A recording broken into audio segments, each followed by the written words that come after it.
Bueno, muy buenas tardes a todos los que nos sintonizan a esta hora y a los que lo estarán viendo en diferido. Bienvenidos a una nueva mesa de análisis del Instituto Samuel Robinson. Esta vez nuestro tema a tratar va a ser el declive del imperio y la geopolítica multipolar. Bueno, en el entendido de que este tema nos va a permitir abarcar la mayor cantidad de puntos candentes de la geopolítica global y, como en la anterior mesa de análisis, tratar de describir, ¿no?, algunas tendencias a nivel internacional y cómo se está configurando, en nuestra opinión, un nuevo orden y un nuevo equilibrio de poder. Sin más introducción que esta, ya que no tenemos tanto tiempo como el que quisiéramos, paso a presentar rápidamente a nuestros dos invitados de lujo. Desde México nos acompaña Cristian Nader. Cristian es historiador, especialista en geopolítica. Bueno, en redes sociales tiene una profusa actividad. Y bueno, es un gran conocedor de la geopolítica de Asia Central, del Cáucaso y también del funcionamiento del orden internacional, ¿no? Desde España, desde Barcelona, Estado español, nos acompaña Arantxa Tirado, amiga de la casa. Ella es doctora en Relaciones Internacionales, politóloga y doctora también en Estudios Latinoamericanos por la Universidad Autónoma de México. Muchas gracias a los dos por la invitación. Por estar acá, por aceptar la invitación del Instituto Samuel Robinson, y creemos que en esta conferencia vamos a sacar algunas conclusiones importantes sobre cómo vemos el desarrollo de los asuntos internacionales en un punto en que parece estar tomando la imagen de un conflicto a gran escala, generalizado, con distintos puntos de disputa, que obviamente está determinando, ¿no?, el curso, de los acontecimientos. Yo, como una breve introducción, para darle la palabra a nuestros invitados, con el objetivo de que tengamos una discusión, un debate, sobre algunos puntos que están signando la agenda internacional. El título ya de la mesa de análisis es bastante sugerente: el declive del imperio y la geopolítica multipolar. Sin embargo, a veces damos el imperio como ya una categoría o una noción cerrada, ¿no?, en términos teóricos y epistemológicos incluso. Yo quería nada más partir como de dos definiciones muy clásicas, muy canónicas, por decirlo de alguna manera, sobre el imperio, ¿no?, que ha sido una de las unidades políticas más estudiadas y más teorizadas a nivel mundial. Hay dos definiciones muy clásicas, que puede ser la de Michael Doyle o la de Stephen Howe, o la de Edward Said, o la de Tony Negri y Hart, ¿no?, que han teorizado sobre esta cuestión del imperio desde diversas perspectivas. Pero al menos en términos clásicos, en términos muy generales, hablaríamos de una unidad política centralizada, extensa, diseñada, ¿no?, para la conquista y para la expansión de fines e intereses económicos, donde un núcleo, por lo general, subordina a una periferia, ¿no? Eso, digamos, que puede ser la concepción clásica del imperio. Ahora, cuando hablamos del imperio estadounidense, vamos a encontrar también una multiplicidad de vectores y de formas teóricas de abordarlo. Por ejemplo, un Charles Mer Johnson y otros teóricos van a decir que el imperio estadounidense se diferencia del imperio británico y de los imperios coloniales europeos porque su unidad básica de control territorial e internacional es la base militar y las corporaciones multinacionales, no como la colonia lo era para estos imperios coloniales europeos. También encontramos otras versiones de las que yo no estoy tan de acuerdo, pero las coloco en el debate más o menos para dibujar el estado del arte. Tiene que ver justamente con esta versión de Tony Negri y de Michael Hart, de que hay un imperio global, un estado global, que sería el capitalismo como sistema mundo, y que Estados Unidos sería una parte, un conductor de esta gran formación, ¿no? Entonces, para saber si está declinando el imperio, que digamos también es una visión que se viene promocionando muchísimo desde los años 70, después del síndrome de Vietnam, obviamente con la unipolaridad después de los años 90, con el final de la Guerra Fría, Estados Unidos alcanza una posición de dominio sobre el sistema internacional, pero el tema del declive del imperio no es un tema nuevo, solo que ahora se ha revitalizado la discusión sobre este fenómeno a raíz de la emergencia de Rusia y de China. Sin acaparar más el tiempo, porque los protagonistas son ustedes en este evento, ya a mí, por formar parte del instituto, ya nuestro público me escucha bastante, la idea es que lo escuchen a ustedes. Yo quería quizás hacer una pregunta generadora para que ustedes intervengan, ¿no? Primero, dar cuenta de este declive, ¿no?, del imperio, y segundo, si a la luz de esta emergencia de actores internacionales nuevos, de nuevas potencias intermedias, de nuevas potencias globales, si podremos hablar de que hay un declive pronunciado, si hay más bien un empate catastrófico, ¿no? Que pareciera que no, que lo que pareciera es que está agudizando la tensión entre los bloques, o si hay más que todo una transición anárquica, caótica y descoordinada de un mundo unipolar a un mundo multipolar. Yo le quería dar la palabra primero a Arancha para que bueno, nos dé su opinión sobre este tema y luego a Cristian, ¿no? Para dilucidar un poco esta primera parte del debate. Muchas gracias. Gracias a ti y William, y gracias a los compañeros del Instituto Robinson por la invitación. Es un honor estar aquí acompañándolos y formar parte de esta iniciativa que hace mucha falta. Bueno, pues no es cualquier cosa este debate, porque parece muy superficial, pero realmente tiene unas implicaciones fundamentales y se da con la dificultad de pensar unos acontecimientos que, como diría un insigne personaje televisivo venezolano, están en pleno desarrollo. Es decir, que tenemos que elevarnos por encima de esa coyuntura para entender los movimientos tectónicos, porque realmente son tectónicos, subyacentes, aunque se dan también en una situación paradójica de aceleración en los últimos tiempos de los momentos, de los acontecimientos, lo que ha llevado también a algunos analistas como Arrighi y Silver a hablar de que las transiciones hegemónicas pues, se estarían acortando. Yo no tengo una bola mágica para determinar cómo se va a resolver esta pugna entre potencias, esta idea que parece que todo el mundo asume, que sí, que hay un declive hegemónico de Estados Unidos, que como bien dices, no son teorías nuevas, que hace décadas ya se vienen estas teorías declinistas que les han dicho y que también los propios analistas estadounidenses llevan mucho tiempo debatiendo sobre si sería relativo, si el declive implica colapso o no implica colapso. No tengo una bola mágica, pero lo que sí me parece es que esta pugna entre Estados Unidos y sus retadores hegemónicos, singularmente China y la Federación de Rusia, se da en este marco de transición geopolítica que es evidentemente caótica, ¿sí? Evidentemente también tiene unos tiempos, por un lado, insisto en lo paradójico, de movimiento tectónico al lado de aceleración de tiempos. Esto es lo que yo al menos percibo. Es decir, ¿por qué? Porque no está cerrado el escenario. Esto es muy importante. A veces en las relaciones internacionales, por defecto, nos hemos enfocado históricamente, también por su surgimiento, en los actores principales que son los estados, sobre todo para determinadas teorías que han hegemonizado el análisis en relaciones internacionales, y hemos dejado un poco de lado la emergencia o la existencia de otro tipo de actores internacionales que en el mundo actual cada vez tienen más importancia. Y también hemos dejado de lado observar elementos que son imprescindibles para entender no solo la conformación de los imperios de la actualidad, sino el imperialismo, que es indisociable de los imperios. Yo coincido, no estoy de acuerdo para nada con las teorías de Negri y Hart. Esos procesos económicos que nos permiten hablar de un imperialismo, ¿no? No olvidemos que desde la perspectiva marxista el imperialismo está vinculado a una serie de características de una fase determinada del capitalismo. Entonces, a mí me parece que esos movimientos del sistema capitalista que están en lo que está sucediendo por debajo, ¿no? De lo que está sucediendo entre Estados Unidos y China, en esa pugna comercial, en esa pugna por la tecnología, en la idea también ahora de Biden de otra vez de nuevo poner sobre la mesa el debate sobre la democracia después de todo lo que ha pasado con la administración Trump y el supuesto ataque que ellos perciben a la democracia liberal, que habla también de elementos que van de la mano de lo económico, que se expresan al interno de la sociedad estadounidense, como son los aspectos culturales, como son el consenso mismo, ¿no? que la sociedad estadounidense o que el poder estadounidense tiene de puertas para adentro y el consenso que puede proyectar de puertas para afuera, ¿no? que se ve mermado con la falta de ese consenso interno, la inestabilidad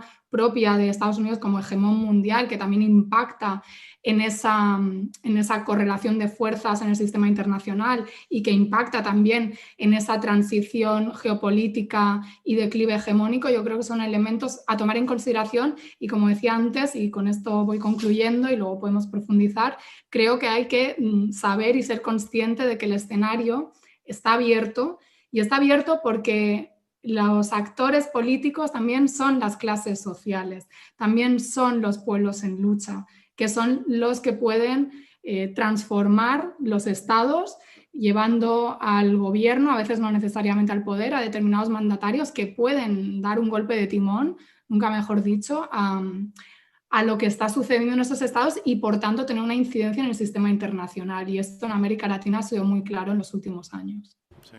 Muchas gracias, Arantxa. Bueno, Cristian, tu turno.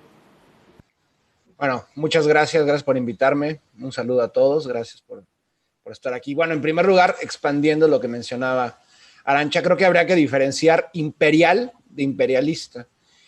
A pesar de que han existido imperios desde hace por lo menos 4.000 años, es a partir del surgimiento del capitalismo como modo de producción vigente, que ya se puede considerar un imperio imperialista. Suena un poco redundante, pero así es, ¿no? Podríamos considerar que los primeros son las potencias coloniales europeas y ya en el siglo, bueno, al mismo tiempo, paralelamente en tiempos decimonónicos con Estados Unidos, ¿no? Estados Unidos podría decir que está en un declive. El declive existe en múltiples campos, en el militar, en el tecnológico, en cuanto a su poderío financiero, sin duda hay.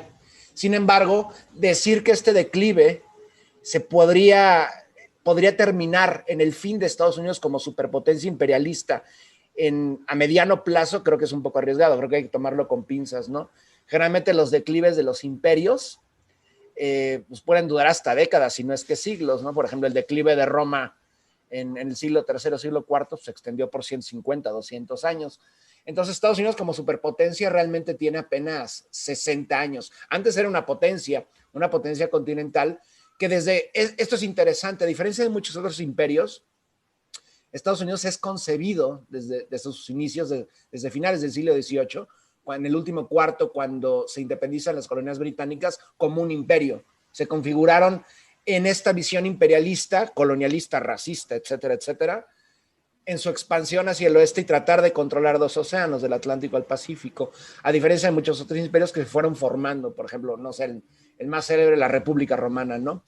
También hay que entender que el imperialismo estadounidense se asemeja muchísimo al imperialismo británico, tiene diferencias profundas, pero también en parte, y a diferencia de otros sistemas, de otros periodos, el imperialismo estadounidense tiene una diferencia que precisamente solo se puede dar en la modernidad, y en una modernidad tecnológica industrial, que es precisamente eso, las ventajas tecnológicas, el poder financiero que no necesariamente se tiene que estar in situ, y el control global, tampoco presencial, sino a través de élites en cada nación que ha conquistado, ¿no?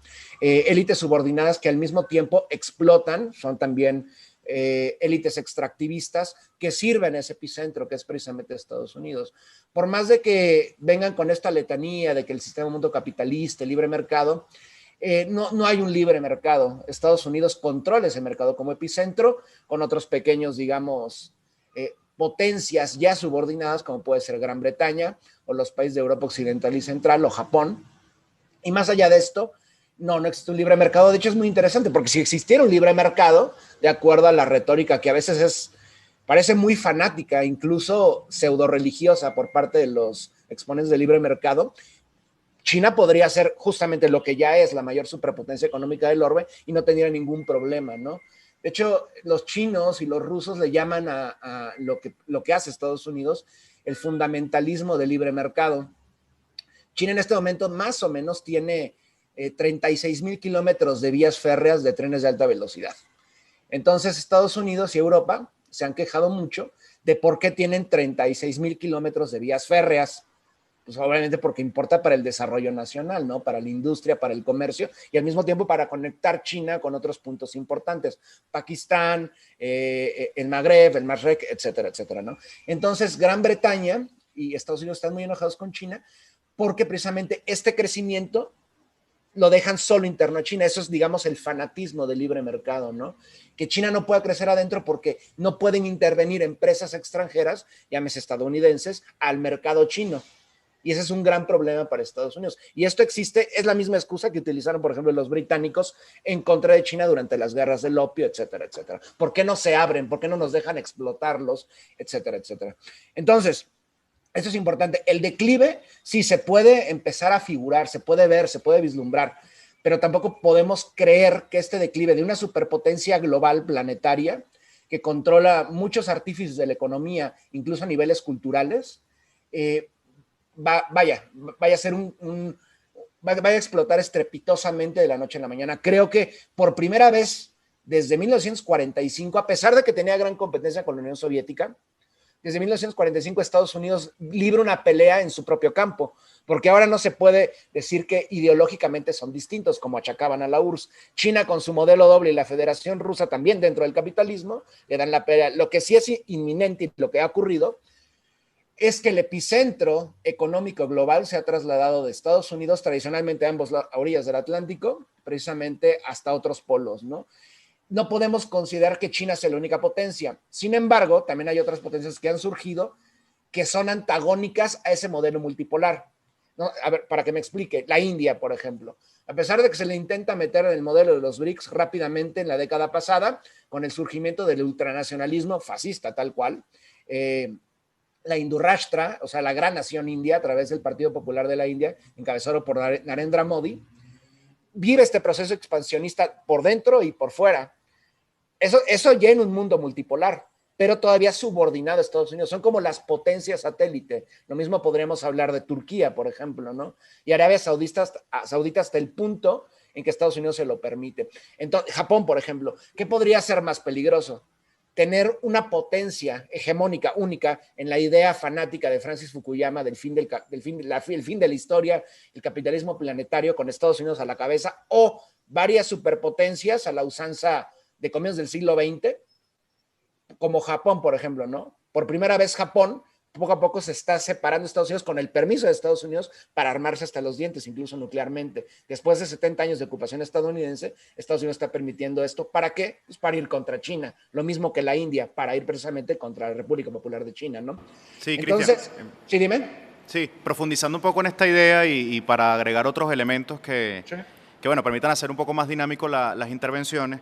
Yo totalmente de acuerdo con esa cartografía que dibujas. Bueno, coincide mucho con lo que viene diciendo Arantxa, de que estamos justamente en una transición y esas transiciones siempre implican, bueno, caos, rearticulación de ejes de acumulación de capital, cambio en la zonificación de esos propios poderes económicos, porque los imperios tienen una noción siempre territorial. Capaz Estados Unidos cambió un poco esa lógica porque no tiene colonias oficiales, no es un imperio de posesiones, de colonias, ¿no? Pero bueno, tiene las bases militares, las corporaciones multinacionales y un sistema financiero centrípeto, ¿no? Articulado en función de sus ejes de poder, que podría sustituir un poco esta idea de las colonias porque implica igual sujeción, sea por la violencia, los golpes de Estado, el cambio de régimen o por la colaboración de las élites locales, bueno, extractivistas, como las llamabas tú, Cristian. Yo quería, para darle otra vez la palabra a Arantxa, profundizar en esa idea que decías tú. No creo que en esto un imperialista como Brzezinski lo reconoce. Ojo, dice que los imperios no tanto como que se caen o se desploman, sino que los imperios se separan, se fragmentan, ¿no? Justamente con lo que estás diciendo tú, con lo que podría estar ocurriendo con Japón y lo que también intentaba hacer un poco Trump, que era inscribir a Estados Unidos dentro de una lógica quizás multipolar, ¿no? Bueno, en el sentido de que estos imperios se separan, ha habido una generalización del poder económico y del poder político a nivel mundial. Es decir, por ejemplo, hoy Indonesia tiene un Producto Interno Bruto superior al de varios países occidentales. Es decir, los ejes económicos parece que se han trasladado hacia el Pacífico, hacia Asia, y han ido desplazando el predominio de las economías industriales de Occidente, ¿no? Entonces ahí vemos una generalización del poder económico que se ha traducido en una generalización del poder político. Es decir, Irán es una potencia intermedia con un reclamo de liderazgo en la región, al igual que Turquía, y al igual que otros países de esta región, ¿no? Entonces, esos nuevos parámetros de acumulación de capital se traducen en nuevos elementos de liderazgo a nivel geopolítico. Yo quería, para darle la palabra a Arantxa, Bueno, que justamente con creo que el año 2008, Arantxa, es un elemento fundamental, porque yo digo que fue como el muro de Berlín de Occidente, ¿no? O sea, fue el año donde todas las expectativas de eso que llamaba Christian, del fin de la historia, de que la democracia liberal, de que el capitalismo era el único horizonte que tenía la humanidad, en el año 2008 se vuelve en triza. Es decir, el fenómeno muro de Berlín que vivió la Unión Soviética como la caída de un intento utópico de reconstrucción de una sociedad, también lo vivió Occidente con la crisis bancaria del año 2008.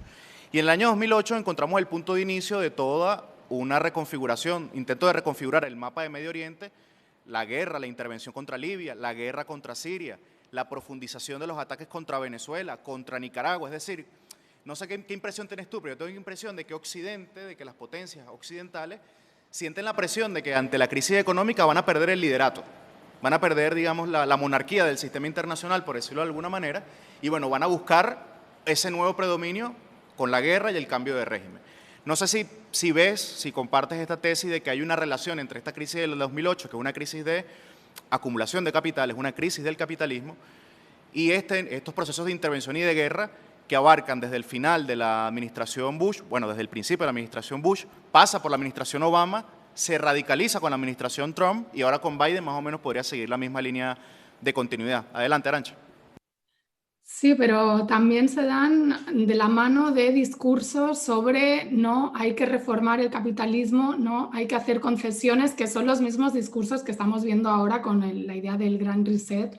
Es decir, estas crisis cíclicas del capitalismo, que pudiéramos decir que el capitalismo vive en crisis, pero bueno, estas oleadas que se van produciendo periódicamente, lógicamente buscan en la guerra, aunque discursivamente hablen de la paz, pero buscan en la guerra su manera tradicional de acumular y seguir expandiendo mercados y tratar de superar esa bajada de la tasa de ganancia o ese impacto de una financiarización de la economía que tiene los pies de barro, pero que está ejerciendo unos efectos totalmente distorsionadores a las economías capitalistas, junto con procesos, todo hay que decirlo, de monopolios que se generan y de fusión de capitales, de lo que estamos viendo con Amazon, por ejemplo.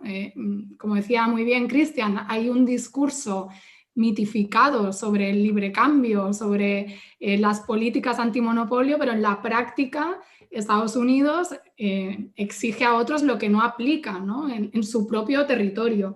Y luego lo que decías, William, del tema de la idea, ¿no? De Brzezinski, de que se fragmentan los imperios, yo diría que pensando también en lo que fue la Unión Soviética, salvando las distancias, ¿no? Porque habrá quien diga, ahora, ¿por qué pone esta comparativa hablando de imperios con la Unión Soviética? Bueno, hay quien considera que la Unión Soviética era un imperio, no voy a entrar en ese debate, pero pensando, ¿no? En esas unidades territoriales amplias, conformadas por diferentes estados, que implosionan también por cuestiones de contradicciones internas, como yo decía antes, bien sea por cuestiones institucionales, bien sea por choques de élites que tienen interpretaciones diferentes sobre cómo seguir con ese proyecto adelante, ¿no? Esas tensiones que se generan, que han sido muy visibles, insisto, en la administración de Donald Trump y que sabemos cómo acabaron, ¿no? Con esa traca final que en el Capitolio, que se puede interpretar de múltiples maneras. El compañero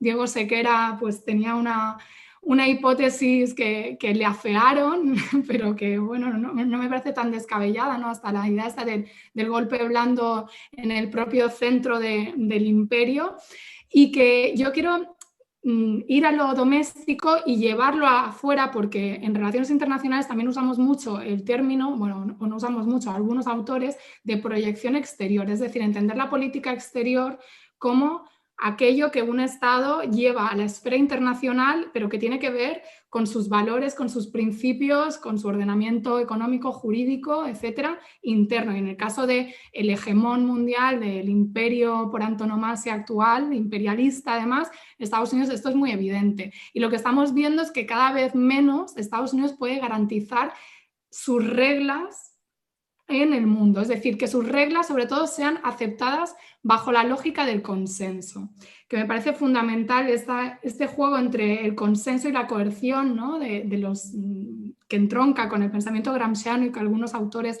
lo han llevado al análisis de las relaciones internacionales, como Robert Cox, para ver cómo operan los actores en el sistema internacional y entender, ¿no? que esa pulsión que tiene Estados Unidos, por otra parte, de violenta, que es tendiente a eliminar todo tipo de obstáculos, todo tipo de competencia, que se ve ahora con China, pero no solo ahora, porque la conformación del peligro chino viene desde mucho antes de que se acabara la Guerra Fría, por decirlo así. Entonces, Estados Unidos siempre tiene esta pulsión de destruir las coaliciones de otros estados, los bloques de poder antagónicos, y también tiene la pulsión de eliminar toda competencia, que por otra parte es una lógica de comportamiento totalmente inserta en cómo funciona el capitalismo, ¿no? Y cómo opera el mercado en la lógica capitalista. Ahí las empresas que no son tan competitivas pues son barridas por la lógica del mercado, y ellos aplican eso, pero además llevando a las últimas consecuencias en el sistema internacional la imposición de sus principios, de sus valores, de sus intereses, de su interés nacional, su concepción de la democracia, que la toman como si fuera algo global, aunque sea particular, llevándolo siempre al último punto decisorio en el sistema internacional, que no es democrático, que es la guerra, ¿no? Que es el conflicto abierto, por mucho que haya una alternancia entre visiones qué sé yo, de intervencionistas o más aislacionistas y demás, la injerencia, sea de una manera o de otra, está ahí, ¿no? Y se va acrecentando, como tú bien dices, a veces relacionado con unos factores económicos para la recomposición de fuerzas, para no solo de fuerzas económicas, sino también de un discurso que acompañe esa expansión económica o ese reposicionamiento. Y bueno, lo dejo aquí. Sí, de acuerdo contigo, Arancha, porque no podemos analizar esa categoría imperio, que es una de este primer bloque, ¿no? De análisis y de debate, porque pareciera que no hay interés en reformular las visiones sobre este imperio. Es decir, si desde los países del sur global estamos atestiguando la expansión del imperio, los ataques del imperio, lo más natural es que sepamos escudriñar la estructura interna y los parámetros de funcionamiento de ese imperio, ¿no? Por eso es que están invitados hoy acá para que nos ayuden, digamos, a dilucidar al público del instituto y a los que nos estén viendo esta categoría que siempre se da por supuesto. Entonces yo, en ese sentido, creo que es muy interesante lo que estás diciendo, en el entendido de que hay un orden post-Westfalia, es decir, hay un orden post-estatal. Yo rescato eso mucho de tu intervención. No hay el Estado, aunque es una de las invenciones más importantes de la historia humana, el Estado, más allá del Estado moderno, digo, el Estado como institución social y política, el Estado ya no es la unidad básica del sistema internacional. Hay actores que actúan en la periferia del Estado, que son actores privados de muchísimo peso. Tú ponías el caso de Amazon. Amazon puede tener las mismas ganancias que el PIB de muchos países. Entonces, su poder de decisión, su poder de arbitraje en el campo internacional es muy superior al de muchos países. Entonces, no podemos ver simplemente la geopolítica y el imperio como una confrontación de estados más o menos desarrollados, sino donde también actúan en el marco también de las políticas económicas de ese estado, actores que son no estatales, ¿no? Por decirlo de alguna manera. Cristian, volviendo... Pero el Estado, perdona, es imprescindible para esos actores económicos. Totalmente, totalmente. También lo quiero dejar muy claro, porque hay teorías que dicen, bueno, pero ya el Estado con las corporaciones y tal no tiene importancia. No, sí tiene importancia. Por eso es que Trump, cuando comenzó a colocar aranceles, bueno, reposicionó, ¿no?, esa categoría de Estado y demostró que tenía todavía su peso y su orden, ¿no?, dentro de la actualidad. Cristian, volviendo a ti y partiendo de lo que está diciendo Arancha y de lo que estoy contribuyendo yo, ¿tú crees que nos estamos encaminando hacia una especie de esquema tripartito de gobernabilidad de los asuntos mundiales? Un esquema constituido por Rusia, por China, por Estados Unidos, bueno, de radicalización de los antagonismos y de la conflictividad geopolítica en distintas esferas. ¿Qué opinas tú de esta idea? ¿Crees que vamos hacia ese esquema? ¿Crees que va mucho más allá? Porque evidentemente se ha expandido los anillos de poder a nivel planetario. ¿Cómo lo ves? Sí, bueno, a ver, lo que ha ocurrido desde los finales de los 90s se vislumbra eso, ¿no? poco a poco Estados Unidos quería sacar a la Federación Rusa del juego, pero desde la reconstrucción a partir del 2000, bueno, obviamente Rusia se volvió a insertar y como históricamente desde hace 200 años, ¿no?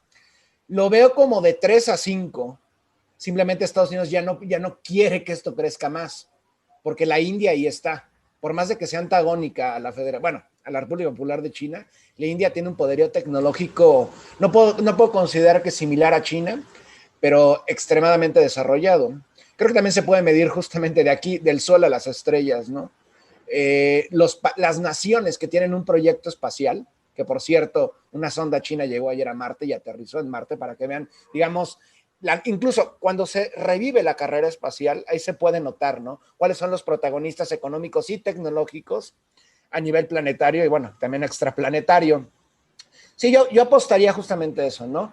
En cuanto al dominio tecnológico en este momento y financiero, por supuesto, la República Popular de China es el mayor protagonista.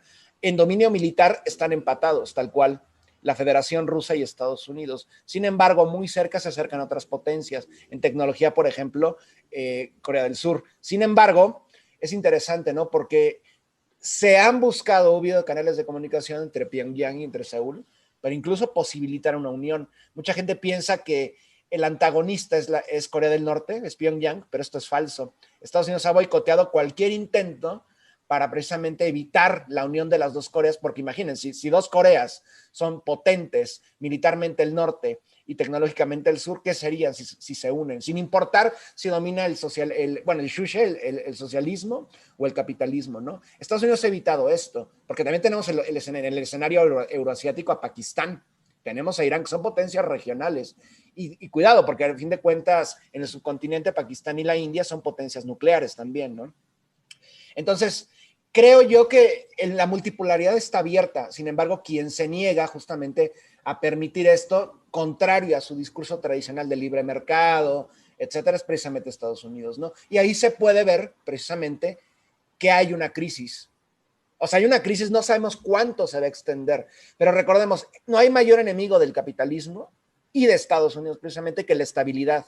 Y eso creo es la gran diferencia entre los dos modelos que se tratan de imponer a nivel planetario. El capitalismo de Estados Unidos obviamente es crisis constante, el capitalismo es la crisis a fin de cuentas, ¿no? Y Estados Unidos tiene los mecanismos para perpetuar esa crisis, sancionando a cualquier nación que se quiera adherir a este plan de multipolaridad global, ¿no? El Fondo Monetario, el Banco Mundial, pues conocemos en América Latina de experiencias de sobra, ¿no? Y en todo el planeta.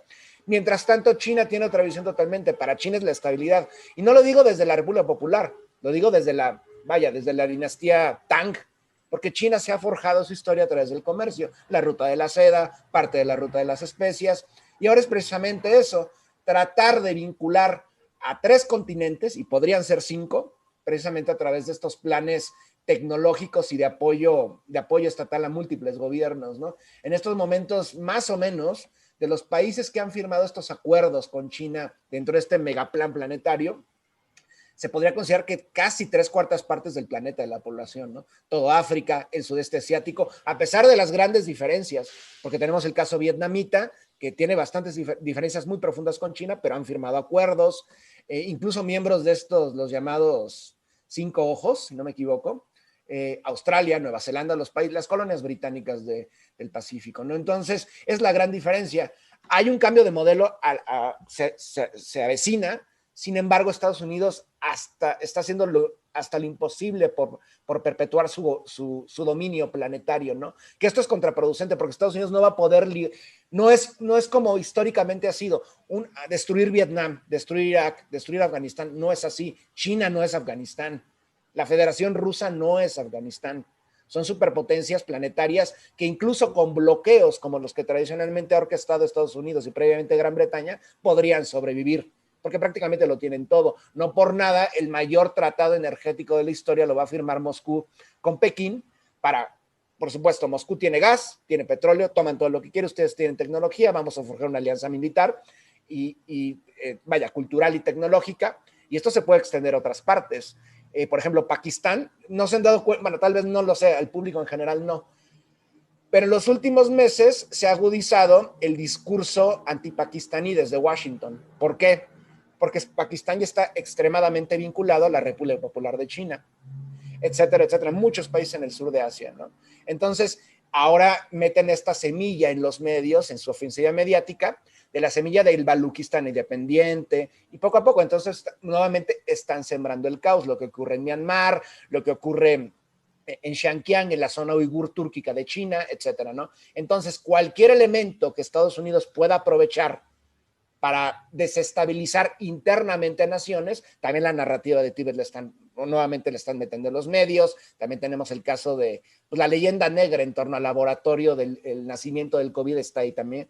Entonces, ese es el punto, Estados Unidos ya no sabe qué hacer, tiene rodeada a China con 6 o 7 narrativas, totalmente desquiciadas, son inverosímiles, y al mismo tiempo trata de desestabilizar a China, creando un cerco desde múltiples naciones. Lo mismo que está ocurriendo con Rusia en OTAN, ¿no? Pero Estados Unidos, y aquí lo digo, y es evidente, Estados Unidos no va a poder ir contra 2 superpotencias. Por eso la administración Obama buscaba romper esa alianza Pekín-Moscú y posteriormente Donald Trump hacer exactamente lo mismo, partiendo la alianza Moscú-Pekín, esta vez favoreciendo a la Federación Rusa. Y no lo lograron, entonces creo que, obviamente, lo repito, la crisis está, sin embargo, esta crisis puede ser incluso más demencial que la historia reciente desde el fin de la Segunda Guerra Mundial, mucho más violenta.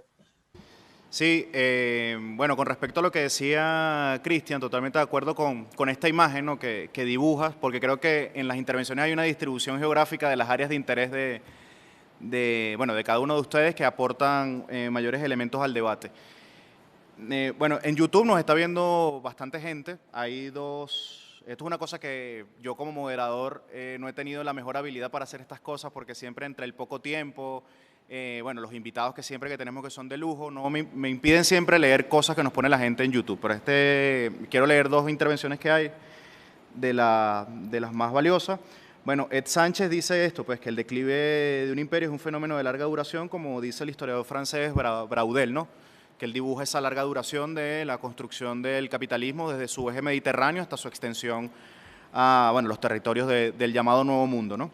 Y Maupe yo creo que hace una pregunta un poco en dirección a Arantxa, para que también le respondas a esta persona que está interesado en preguntar.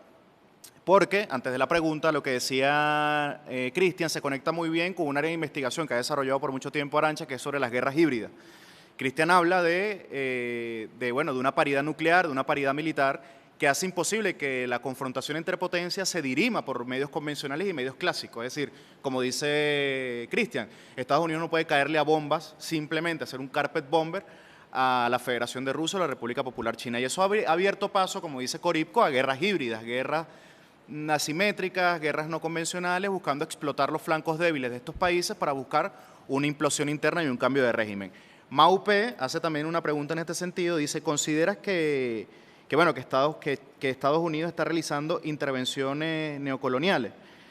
Y coloca ahí como una especie de comparación con China, en el sentido de que si China también lo estaría haciendo. Entonces, yo te dejo un poco el derecho de palabra, Arantxa, para que desarrolles un poco esta idea que da Cristian, de que, bueno, efectivamente tenemos una imagen muy clara de la conflictividad geopolítica, tenemos una paridad en muchos órdenes, y esto posibilita que haya guerras híbridas. ¿Cómo ves el desarrollo de estas guerras en términos de su efectividad, porque también han desgastado un poco el recurso? Pero bueno, te doy el derecho de palabra para que lo desarrolles. Gracias. Bueno, sí, efectivamente, claro, desde el momento en que se introduce el armamento nuclear, pues se corre el riesgo de que cualquier conflagración bélica que escale un poco pueda desencadenar pues, el aniquilamiento no solo mutuo de los 2 países, sino pues, la misma desaparición de la especie humana, ¿no? Porque bueno, es algo incontrolable. Entonces, efectivamente, ahí es donde empiezan a operar nuevas modalidades de guerra, nuevas maneras de pensar, como pues que no son nuevas, es decir, no es que por primera vez se piense, siempre a lo largo de la historia, ¿no? Ha ido evolucionando cómo hacer la guerra y adaptándose a las circunstancias, pero podemos observar que la confrontación trata de no ser tan directa, y de ahí pues todos los recursos que son muy amplios de las guerras indirectas, guerras irregulares, etcétera, y ahora este concepto que se ha puesto un poquito más de moda en los últimos años de las guerras híbridas, que también está sujeto a debate porque, bueno, habría quien dudaría de si realmente hay alguna novedad, si los elementos que se contienen dentro del concepto de guerra híbrida no se vienen aplicando ya desde antes en otro tipo de escenarios.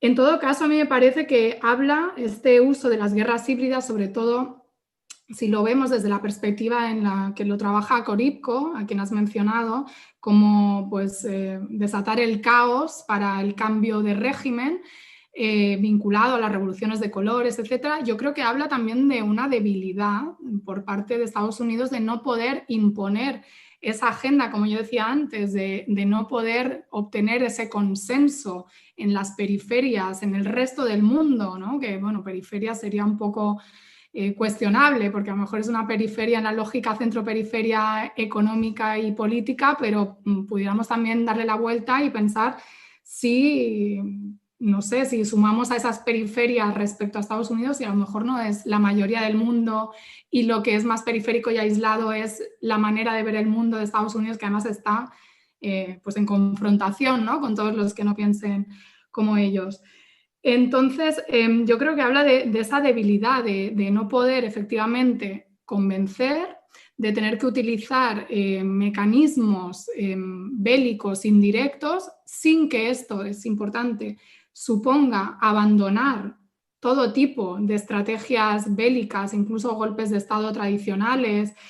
Yo creo que hay una combinación de elementos y que en función de la coyuntura, en función del país, en función de las circunstancias, se aplican unos o se aplican otros.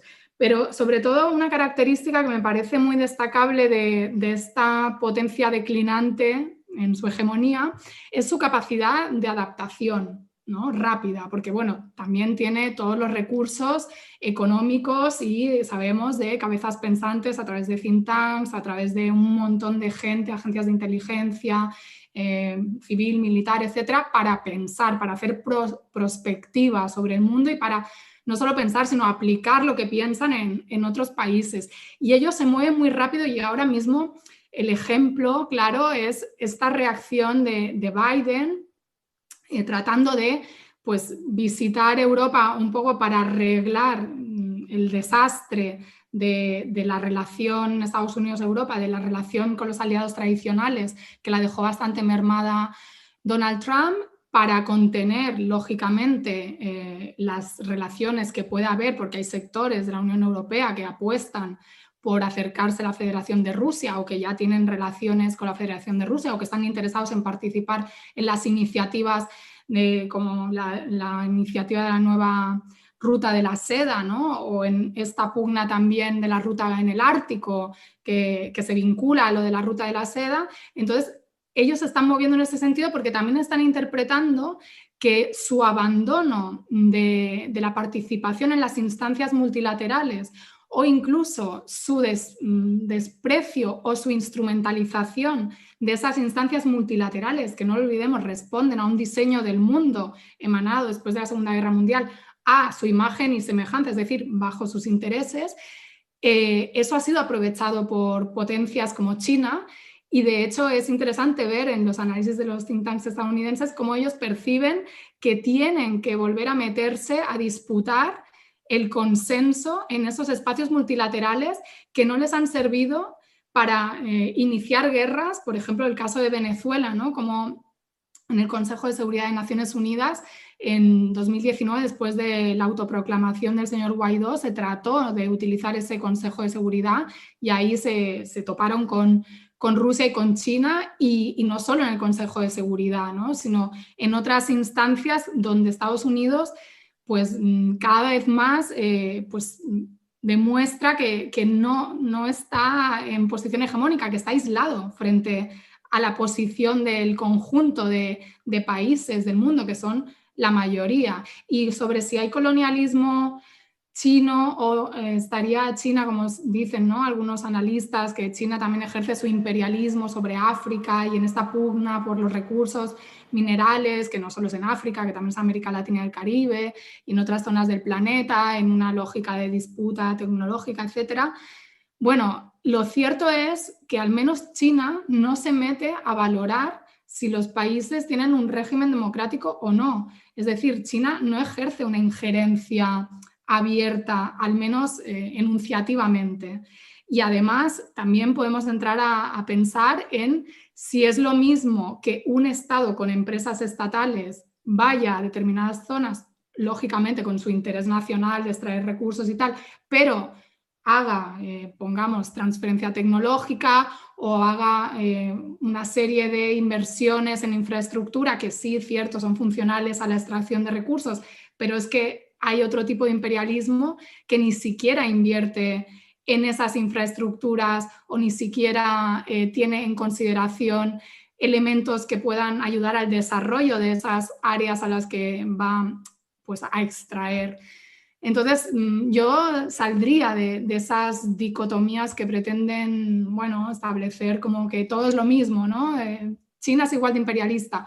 Ojo, también, y con esto concluyo, siendo muy conscientes que ahora, que está tan de moda decir que estamos de nuevo en la Guerra Fría y no sé, que llevamos no sé cuántos años volviendo a escuchar de la Guerra Fría, no hay dos polos de proyecto antagónico, como era en la época de la Unión Soviética el socialismo versus el capitalismo, porque ahora hay mucho discurso de sí, el comunismo, en su momento, yo que sé, las variantes populistas, bolivarianas y tal, pero no existe, o sea, no hay un comunismo, podríamos debatir, ¿no?, si en China hay comunismo, socialismo o qué hay, pero parece ser, o me da la impresión de que más bien lo que se contrapone son un tipo de capitalismo neoliberal desaforado que ahora está reculando frente a países, potencias, que apuestan por la defensa soberana de sus recursos y por unas políticas que pongan al Estado en el centro y que sea el Estado el que decida, no tanto como un proyecto económico 100% antagónico basado en un modo de producción socialista y ni mucho menos en un Estado comunista. Sí, muy bien, Arantxa. Yo aquí quiero leer porque tenemos un público, bueno, comentando en YouTube. Quería leer algunos comentarios para darle otra vez la palabra a Cristian Nader. Yo siempre termino de la mayoría de estos debates bastante ansioso porque siento que siempre se nos quedan temas por fuera, el tiempo muchas veces no nos acompaña. Entonces, bueno, en vista de que estamos como en la recta final, todavía nos quedan al menos media hora, yo voy a improvisar un poco con los bloques de debate que había traído para que vayamos entrando quizás para en la recta final tratar algunos temas de actualidad. Pero antes de darle la palabra a Cristian, que aquí Efraín Vázquez dice, dejen hablar al maestro Nader. Está bastante entusiasmado. Está Serge Barret. Los nombres que se pone la gente en YouTube no dejan de sorprenderme. Estados Unidos lo único que tiene son armas nucleares. Bueno, como si fuera cualquier cosa. Y bueno, y dice, Europa son sus gatos que aún creen que Estados Unidos les servirá de paraguas en un ataque nuclear. Jarocho Veracruzano dice, bueno, hola a todos, buenas tardes, muy buen tema. Rolly88 Rock dice, bueno, buenas tardes. Y Flor Noriega pregunta a la mesa, ¿a partir de qué elemento se percibe el declive? Creo que esto ya desde el principio lo hemos venido trabajando, ¿no? Todos los que nos están viendo por YouTube pueden hacer sus preguntas, comentarios y yo buscaré la forma de introducirlos en la mesa de análisis debido al poco tiempo que tenemos. Sin más preámbulo, Cristian, yo no sé si podrías, digamos, de establecer una imagen o puntos de correlación, porque pareciera, si vemos el mapa mundi, nos encontramos, por ejemplo, esta guerra ya de más de 2 décadas en Afganistán. Y Afganistán está en una posición geográfica determinante que es lo que divide a Irán de China, ¿no? En términos de esa gran ruta de la seda, el país que está en el medio de estas dos potencias. ¿Hay algún sentido en que se mantenga el caos en ese país, ¿no? Pero bueno, tú has trabajado muy bien, yo tengo mucho tiempo leyéndote, siguiéndote en Twitter, trabajaste muy bien el tema de la guerra de Nagorno-Karabaj entre Azerbaiyán y Armenia, bueno, que es un punto también caliente del Cáucaso. Ya has trabajado, digamos, emitido interpretaciones sobre un conjunto de guerras a nivel mundial. Pareciera que las guerras tienen una sincronía con puntos estratégicos por donde pasa el proyecto de la Franja y la Ruta, ¿no? Que tiene bueno, que es esta gran red de puertos, de infraestructuras, de cadenas de valor, de comercio y de inversión, que bueno, tiene distintas líneas de proyección, una que se proyecta por Asia Occidental, otra por Asia Central, una que baja por el Índico y tiene proyección hacia Europa, por África, ¿no? Con una interconexión muy dinámica de vías terrestres y marítimas.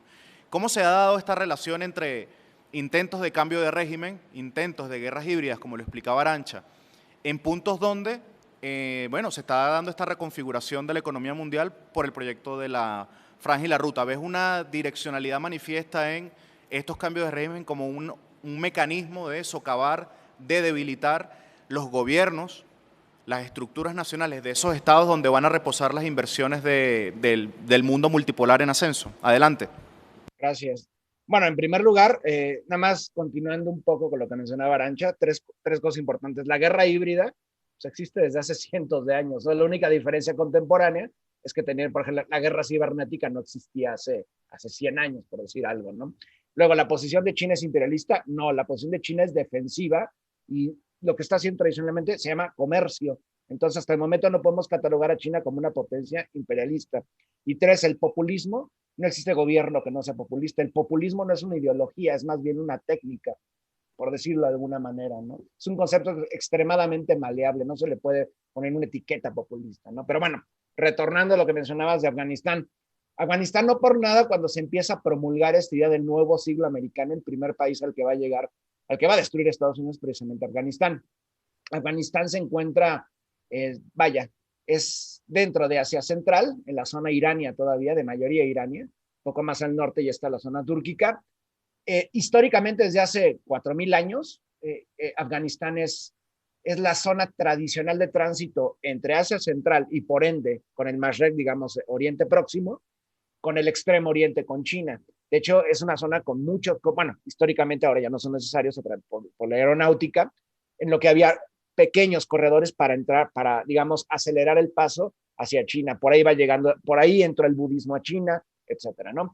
Afganistán era importantísima no porque existiera este fantasma que cree Estados Unidos que se llama Al-Qaeda, etcétera, no, sino por sus tierras raras, sus minerales, por la cantidad de recursos energéticos, no que tanto posee Afganistán, sino por lo que hay alrededor de Afganistán. Afganistán es una zona que se llama Asia Central, pero también es conocida como Oleoductistán, porque la mayoría de los ductos, por ejemplo, los ductos iraníes, si Irán le quiere vender gas natural o petróleo a Pakistán, que no tiene tanto, obviamente los ductos pasarían por Afganistán, incluso a la India, ¿no?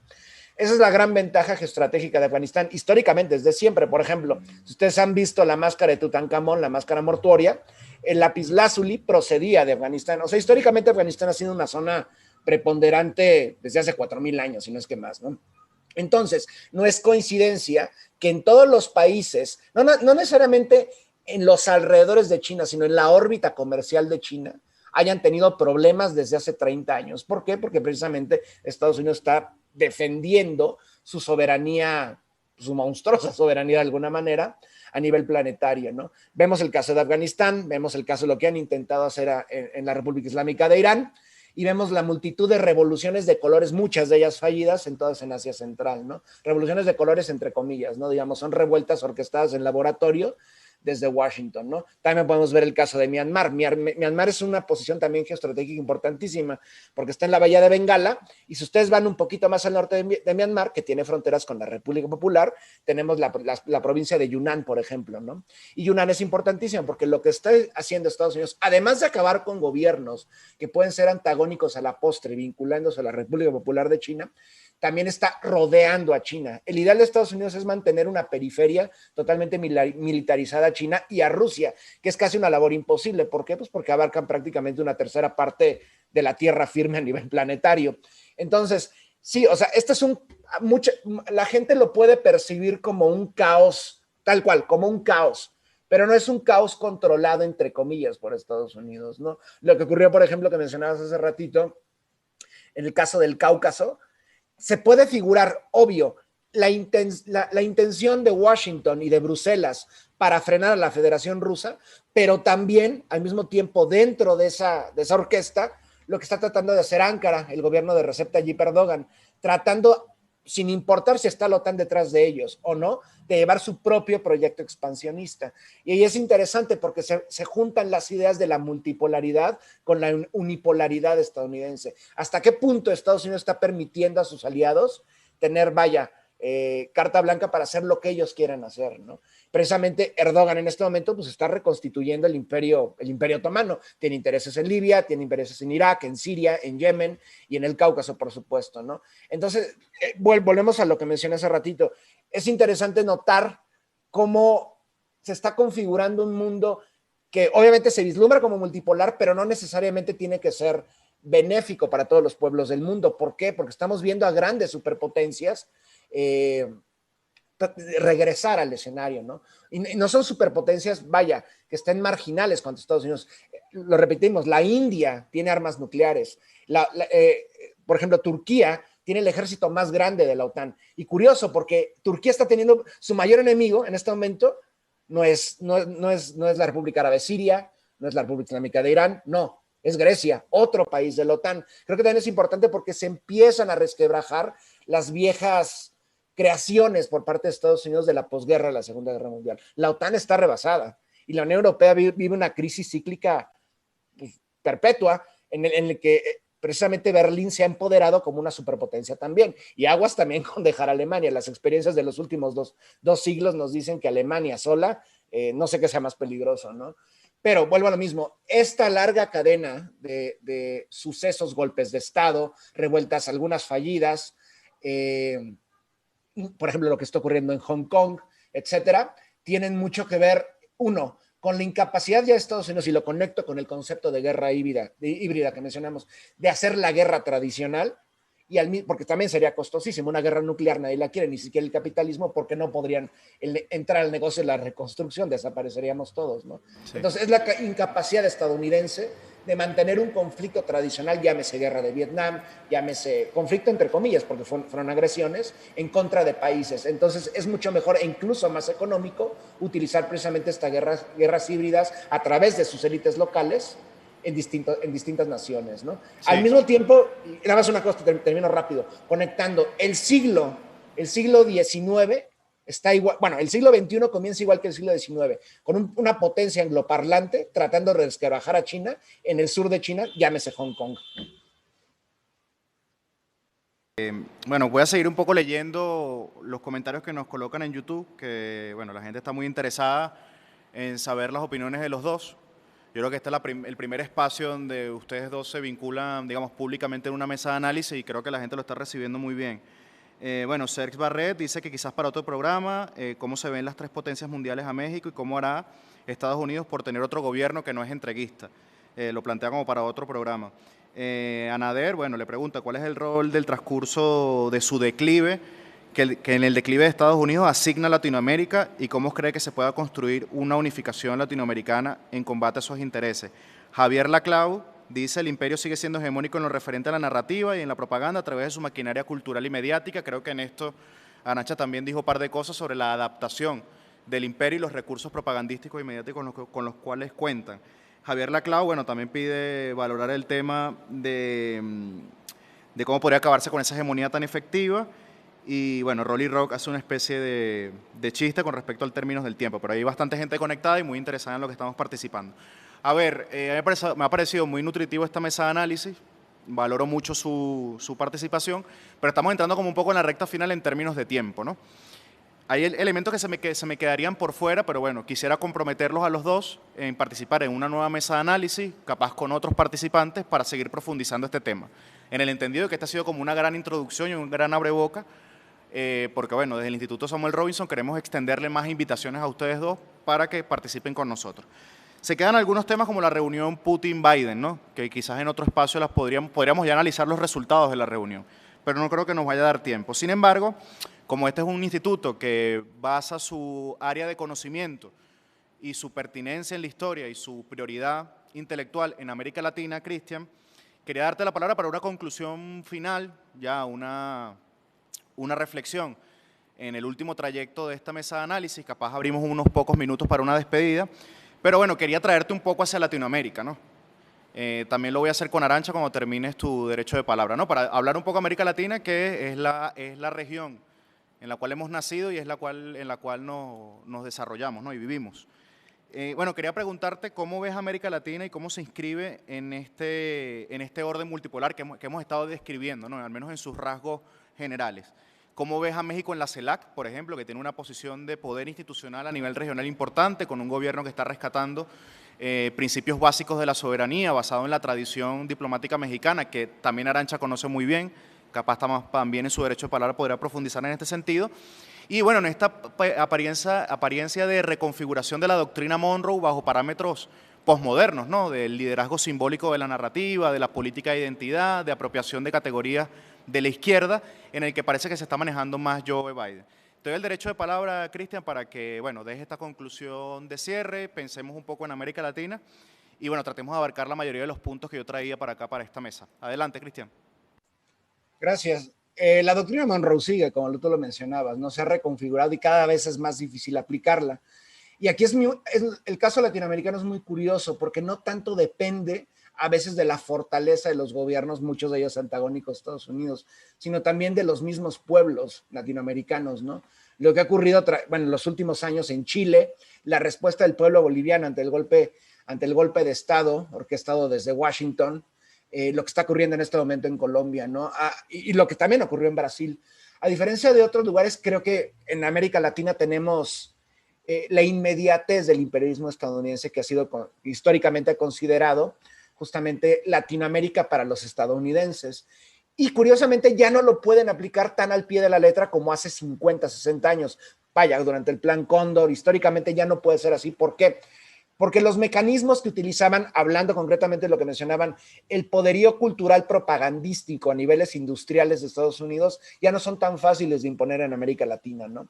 Y al mismo tiempo también las ventajas tecnológicas a través de las redes sociales, etcétera, aunque no es una herramienta todavía tan preponderante, yo la veo así, sí funciona para la comunicación entre pueblos, ¿no? Y para mostrar ejemplos de cómo tratar de buscar la emancipación, ya sea a través de vías institucionales o tratar de vía revolucionaria tal cual, ¿no? Entonces, es importante ver que Estados Unidos obviamente sigue metiendo la mano en América Latina. Lo que ocurrió hace 2 años en Bolivia es preponderante, ¿no? Sin embargo, hace 40 años hubiera sido impensable que pocos meses, ni siquiera un año después, el pueblo reaccionaría y trataría de imponer justamente su propio destino. Eso es importante, ¿no? En el caso de México es mucho más difícil. La relación de México con Estados Unidos es muy íntima.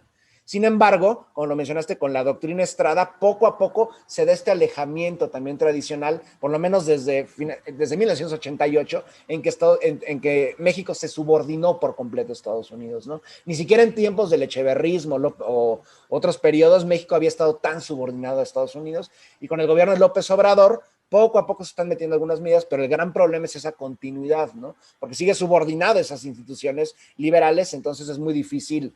No lo sabemos, faltan 3 años para que haya una continuidad. Pero yo veo precisamente algo que era impensable hace 50 años, ¿no? 60 años, cuando se da, por ejemplo, la agresión paramilitar y militar estadounidense contra Cuba después de la victoria revolucionaria. Pues obviamente Estados Unidos es su primera derrota y trataron de que esto no se perpetuara, y precisamente por eso utilizan el Plan Cóndor, genocida, que costó cientos de miles de vidas en distintos países, ¿no? Cristian, Y ahora ya no lo pueden hacer. Dime. Sí, te quería hacer una subpregunta dentro de la pregunta, Sí. que para profundizar lo que estás diciendo. Bueno, como bien sabes, que también eres seguidor del proceso venezolano, como Arantxa también, Sí. aquí hemos bueno, resistido, ¿no?, los embates del imperio estadounidense, y bueno, se ha logrado, digamos, reconstruir una posición de fuerza también a nivel internacional, ¿no?, a través de los mecanismos de integración de la era de Chávez, ¿no? Te quería hacer una pregunta un poco dicotómica y un poco en blanco y negro, ¿no? Pero hay una batalla estratégica por el dominio del continente. Sí. Como decía Arantxa, ¿no?, también la conflictividad geopolítica con Rusia y con China hace que los golpes sean cada vez más híbridos y cada vez más recurrentes, porque necesitan desplazar la creciente influencia, que es positiva, que se retribuye en el desarrollo económico de nuestros países, de estos países del nuevo orden multipolar, ¿no?, del eje euroasiático. ¿Tú crees que esta batalla estratégica por el dominio regional, entendiendo, digamos, eso que decías de México en la CELAC, la está ganando Estados Unidos, o, digamos, esta especie de transición hacia un nuevo ciclo más dirigido hacia la izquierda está complicando esa noción, digamos, de victoria absoluta por parte de los Estados Unidos. ¿Cómo ves el mapa, digamos, en blanco y negro? No puedo decir que le esté ganando a Estados Unidos, pero tampoco le esté ganando a los pueblos latinoamericanos. Creo que hay mecanismos ahora para tratar de, vaya, que los gobiernos y los pueblos puedan tener mayores decisiones en cuanto a la soberanía de sus pueblos, ¿no? Era impensable ver barcos iraníes o inversores rusos hace 50 años en América Latina. O, por ejemplo, inversionistas chinos en los altos de Bolivia tratando de invertir en litio sin precisamente orquestar una revuelta armada cristofascista en suelo boliviano, ¿no? Creo que eso nos dice algo importante, de que la doctrina Monroe se está resquebrajando, pero Estados Unidos todavía tiene muy bien amarrada a las élites latinoamericanas, ¿no? En Ecuador, por ejemplo, si no hubiera ganado Lazo en Ecuador, podríamos hablar de un eje andinoamericano, sería impresionante desde el Ecuador, y veamos lo que ocurre con la constituyente en Chile, ¿no? Entonces, creo que no se puede hablar de una victoria de los pueblos, una emancipación de los pueblos, pero creo que sí se puede mencionar que Estados Unidos cada vez le cuesta más trabajo continuar con su extractivismo tradicional de 2 siglos en suelo latinoamericano, y que no, precisamente esta idea de que América Latina, concretamente México, es el patio trasero de Estados Unidos, cada vez está más alejada, ¿no? Cada vez hay más batalla, por lo menos, ¿no? Sí, Cristian, bueno, te voy a extender públicamente y quiero comprometerte públicamente a que nos acompañes en una próxima mesa de análisis, porque se nos han quedado muchos temas por fuera. También el horario, bueno, de Arantxa es bastante agudo, por decirlo de alguna manera, ya es medianoche en Barcelona. Y bueno, también bueno, nos hemos puesto estas mesas de análisis con un tiempo también restringido para que la gente pueda, bueno, seguir el debate sin cansarse, ¿no? Estamos ya como tan acostumbrados a este tema de las videoconferencias que pueden extenderse durante 2-3 horas. Bueno, pero preferimos hacer esto como una especie de introducción y comprometerlos públicamente a los dos para que nos acompañen. Muchísimas gracias por tu aceptación, Cristian. Esperamos tenerte nuevamente. Te pido que te mantengas acá para hacer una despedida cuando termine Arantxa. Y bueno, para cerrar ya con una reflexión final de la compañera, ¿no? Bueno, obviamente se están dando una reconfiguración de los ataques hacia Nicaragua, que hace pocos días han comenzado otra vez el ciclo de sanciones, bueno, que se había detenido, que también Donald Trump había preanunciado de alguna forma. Recordemos que pasó por un proceso de cambio de régimen frustrado en el año 2008 bastante violento, bastante agresivo. Contra Venezuela, bueno, hay intentos de cambios de retórica, de narrativa, de ir a un repliegue a las mesas de diálogo, a tratar de buscar salvar un poco la figura de Guaidó, ya desplomada totalmente, pero sigue manteniendo los aspectos fuertes de la guerra económica y financiera que dejó la administración Trump. El mismo día de ayer se notificó que un banco suizo bloqueó fondos venezolanos para comprar vacunas anti-COVID mediante el mecanismo COVAX, es decir, la criminalización y el carácter criminal de la política estadounidense, más allá de los cambios retóricos de Biden, se mantiene. Con Cuba pareciera también una continuidad en este sentido. Y habrá que ver cómo van evolucionando los procesos en América Latina, porque Estados Unidos se va a involucrar.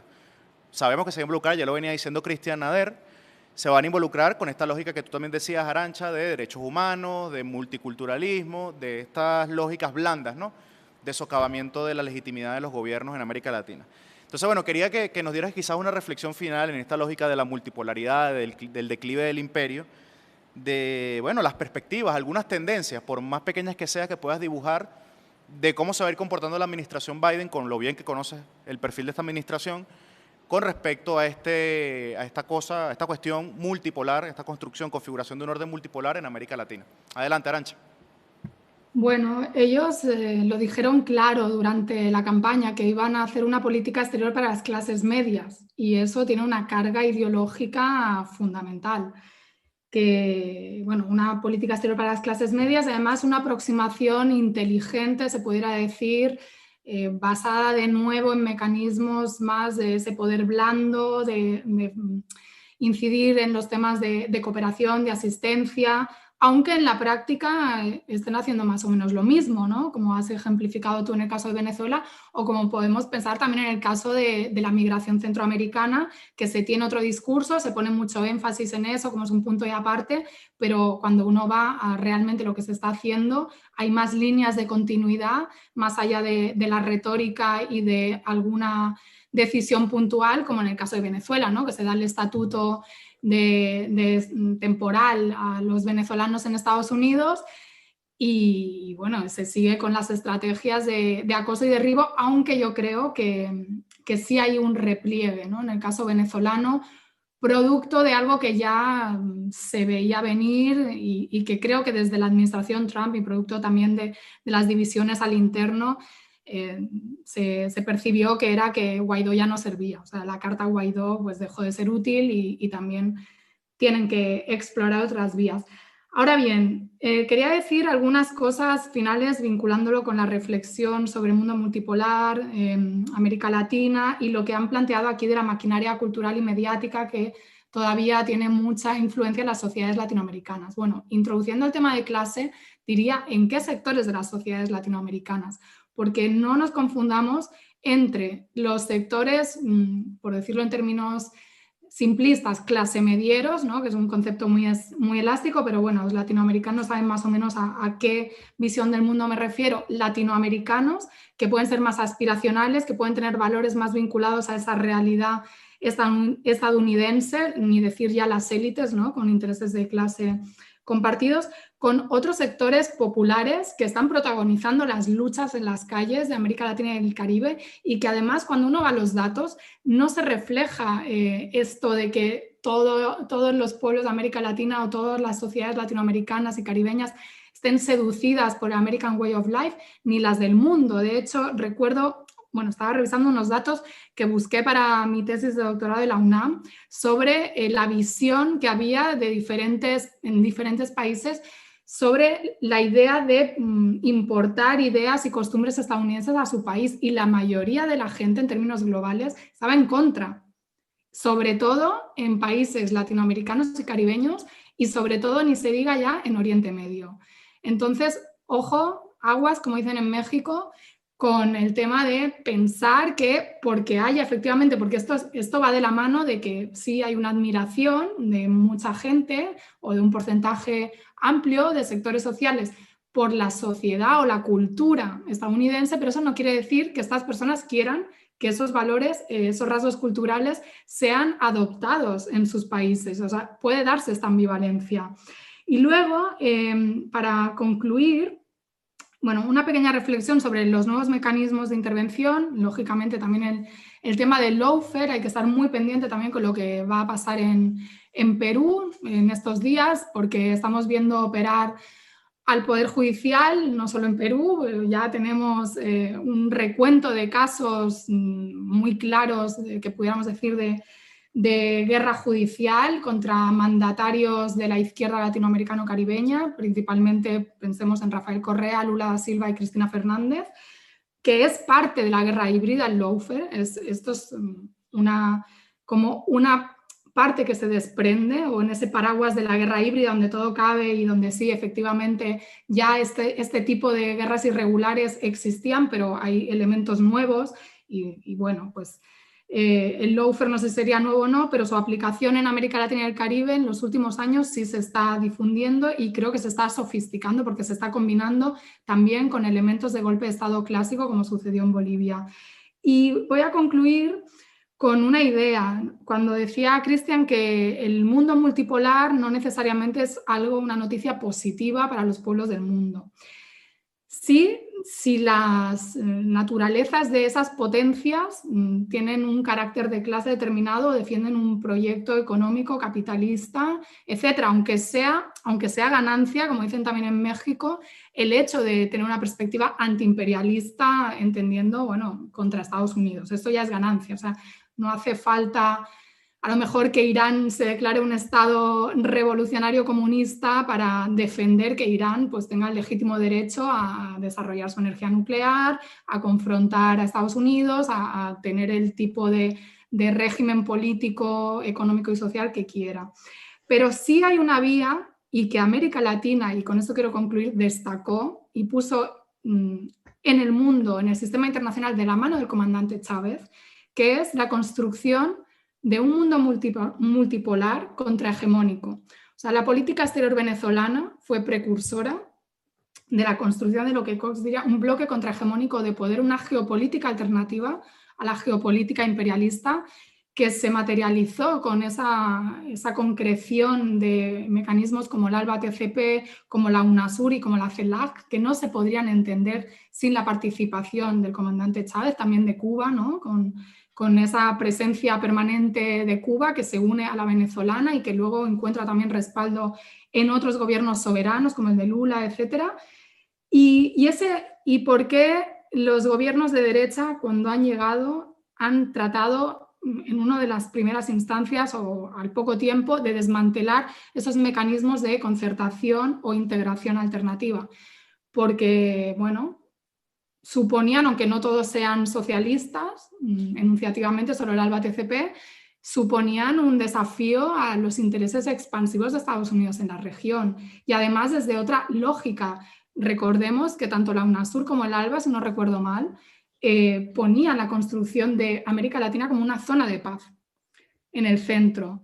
Y esto en este contexto de guerra que hemos planteado, ¿no? De un sistema internacional y un capitalismo que está en guerra perpetua contra los pueblos que se sublevan, contra los pueblos insurgentes, que están, sobre todo en América Latina, como vanguardia política, luchando contra el capitalismo, contra el imperialismo, pues es fundamental. Y quiero concluir con esta idea potente de que América Latina y el Caribe pudiera ser un bloque contrahegemónico de poder si la dejaran, si se pusieran de acuerdo, si volviéramos a rearticular una serie de gobiernos que al menos defendieran lo mínimo, que es la soberanía nacional y la no injerencia. De ahí se podría hacer mucho y se podría colaborar, yo creo, de manera protagónica a construir otro ordenamiento internacional desde otras premisas.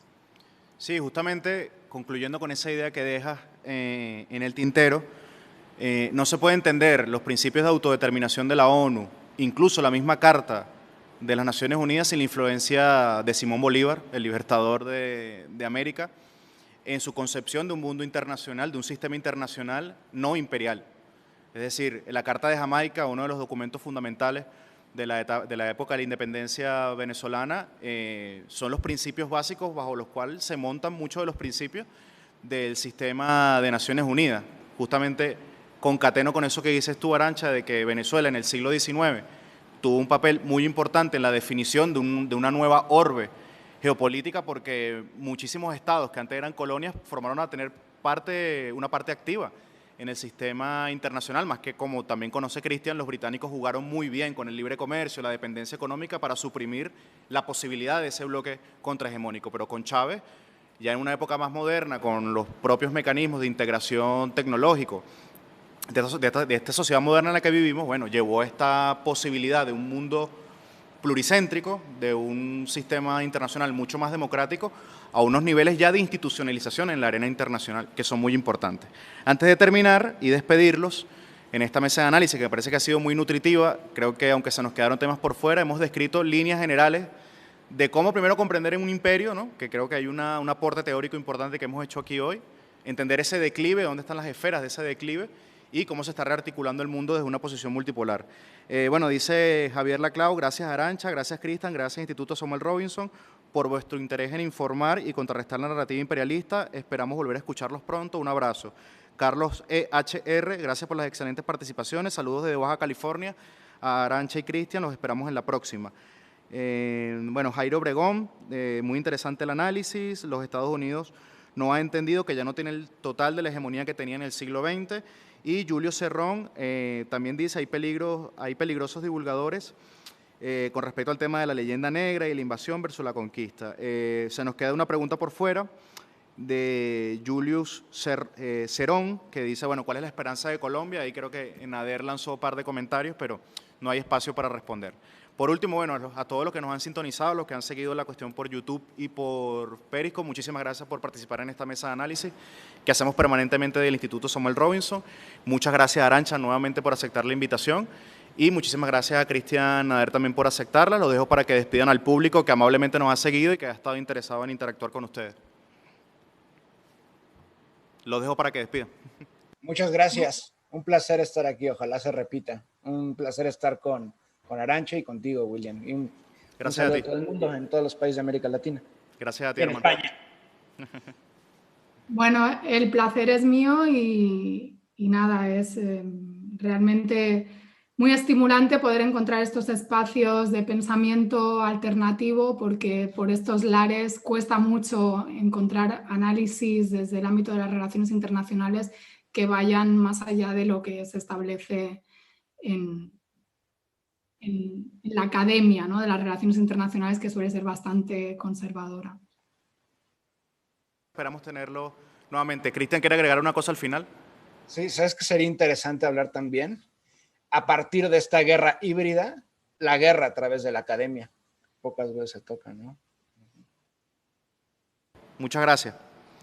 Bueno, muy buenas tardes y bueno, descansen y pendiente para próximas invitaciones. Saludos.